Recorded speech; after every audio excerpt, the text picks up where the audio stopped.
3 ದಾಟ್ಬಿಟ್ಟು ಆಚೆ ಹೊರಟೋಗಿದೆ. ಮ್ಯಾನೇಜ್ ಮಾಡ್ತಾ ಇದ್ದಾರೆ ಸರ್ಕಸ್. ಈ ಕಣ್ಕಟ್ಟು ವಿದ್ಯೆ ಅಂತಾರಲ್ಲ, ಈ ಕಣ್ಕಟ್ಟು ವಿದ್ಯೆ ಸಿದ್ದರಾಮಯ್ಯನವರ ಈ ಕಣ್ಕಟ್ಟು ವಿದ್ಯೆ ಇದು.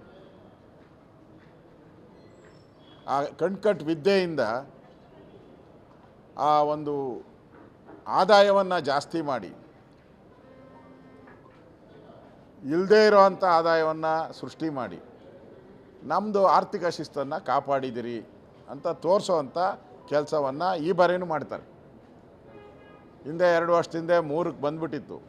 ಹೋದ ವರ್ಷ 2.95 ತೋರಿಸಿದ್ದಾರೆ. ಈ ವರ್ಷವೂ ಕೂಡ ಇಲ್ಲದೇ ಇರೋ ಆದಾಯನ ಸೃಷ್ಟಿ ಮಾಡಿ ನಾವು ಆರ್ಥಿಕ ಶಿಸ್ತನ್ನು ಕಾಪಾಡಿದೆ ಅಂತ ತೋರಿಸ್ತಾ ಇದ್ದಾರೆ. ನಾನು ಇಡೀ ರಾಜ್ಯದ ಯಾರ್ಯಾರು ಮುಖ್ಯಮಂತ್ರಿಗಳಾಗಿದ್ದಾರೆ ಇದುವರೆಗೂ 12-13 ಜನ ಮುಖ್ಯಮಂತ್ರಿಗಳು ಆಗೋಗಿದ್ದಾರೆ. ಅವರೆಲ್ಲ ಎಷ್ಟು ಸಾಲ ಮಾಡಿದ್ರೋ ಸಿದ್ದರಾಮಯ್ಯ ಒಬ್ಬರೇ ಅಷ್ಟು ಸಾಲ ಮಾಡಿದ್ದಾರೆ. ಆ ಕೀರ್ತಿನೂ ಅಂದರೆ ಸಿದ್ದರಾಮಯ್ಯ ಸಾಲದ ರಾಮಯ್ಯ. ಬಡ್ಜೆಟ್ ಬಂದಾಗ ಜನಗಳಿಗೆ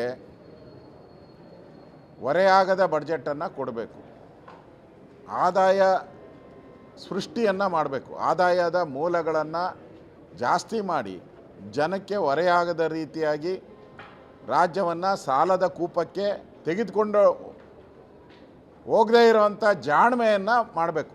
ಅದನ್ನೇ ಜಾಣ್ಮೆಯ ಫೈನಾನ್ಸ್ ಮಿನಿಸ್ಟ್ರು ಅನ್ನೋದು, ಪರಿಣಿತಿಯ ಫೈನಾನ್ಸ್ ಮಿನಿಸ್ಟ್ರು, ಜ್ಞಾನದ ಫೈನಾನ್ಸ್ ಮಿನಿಸ್ಟ್ರು ಅಂತೀರಿ. ಆದರೆ ಸಾಲ ಮಾಡಿ ಸರ್ಕಾರ ನಡೆಸೋಕ್ಕೆ ನೀನೇ ಬೇಕಾ? ನಮ್ಮೂರಲ್ಲಿ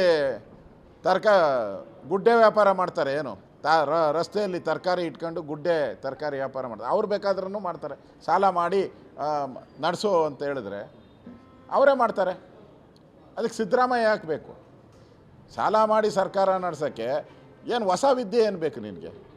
ರಸ್ತೆಯಲ್ಲಿ ಕೂತ್ಕೊಂಡಿರೋ ಫುಟ್ಪಾತ್ ವ್ಯಾಪಾರಿನೂ ಕೂಡ ಮಾಡ್ತಾನೆ. ಜನ ಸಿದ್ದರಾಮಯ್ಯನಿಂದ ಬಯಸಿದ್ದೆಲ್ಲ ಸುಳ್ಳಾಗ್ಬಿಟ್ಟಿದೆ. ಈಗ ಜನ ಏನು ಆಸೆ ಪಟ್ಟಿದ್ರು ನಮ್ಮ ರಾಜ್ಯದ ಆರ್ಥಿಕ ಪರಿಸ್ಥಿತಿ ಸುಧಾರಣೆ ಆಗುತ್ತೆ ಅಂತೇಳಿ ಮಾತೆತ್ರ ಹಿಂದೆ ಸರ್ಕಾರ ಅಂತ ಹೇಳ್ತಾರೆ. ಬಸವರಾಜ ಬೊಮ್ಮಾಯಿಯವರು ಸರ್ಪ್ಲಸ್ ಬಡ್ಜೆಟನ್ನು ಕೊಟ್ಟರು, ಸಾಲ ಇಲ್ಲದ ಬಡ್ಜೆಟನ್ನು ಕೊಟ್ಟುಬಿಟ್ಟು ಹೋದರು. ಇನ್ನೂ ಸಾಲ ತೆಗೆದುಕೊಳ್ಳೋಕ್ಕೆ 24,400 ಕೋಟಿ ಸಾಲ ತೆಗೆದುಕೊಬೋದಾಯಿತು, ಪ್ರಾವಿಷನ್ ಆರ್ಥಿಕ ಶಿಸ್ತಿನ ಅಡಿಯಲ್ಲಿ. ಆದರೆ ತಗೊಂಡಿಲ್ಲ, ಜನಗಳ ತಲೆ ಮೇಲೆ ಹೊರೆ ಬರೋದು ಬೇಡ ಅಂಥೇಳಿ.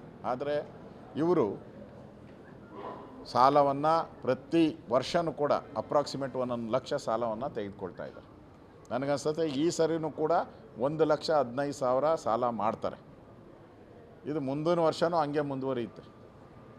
ಕೊನೆಯ ವರ್ಷ ಅಂತೂ ಇನ್ನೂ ಜಾಸ್ತಿ ಮಾಡೇ ಮಾಡ್ತಾರೆ.